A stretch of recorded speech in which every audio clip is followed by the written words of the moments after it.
અને વિડીયો અમે ગુજરાતીમાં બનાવો. લીલા ધોણા તો દે મને. હે લીલા ધોણા ધોઈને સાફ કરીને દે. ભાઈ આજે તારીખ 20/11/2024 અને વાર કયો થયો ભારતી? બુધવાર. ટાઈમ હું થયો રીતિ 2 વાગ્યા ને 24 મિનિટ. આપણે દેશી ગુજરાતી ભાષામાં જ બોલવાનું.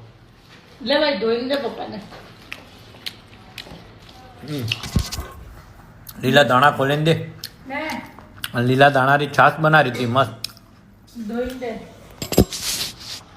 આપણે ઇન્સ્ટાગ્રામમાં રીલ બનાવીએ છીએ એના માટે, મોજ મસ્તી માટે. બાકી પૈસા કમાવો તો યુટ્યુબ છે. જો હું યુટ્યુબમાં વિડીયો મેળવાના ચાલુ કરું તો મારા મહિનાના 20-25 લાખ રૂપિયા આવે. ભગવાનની દયાથી આપણા પૈસાની તકલીફ નહીં ભાઈ.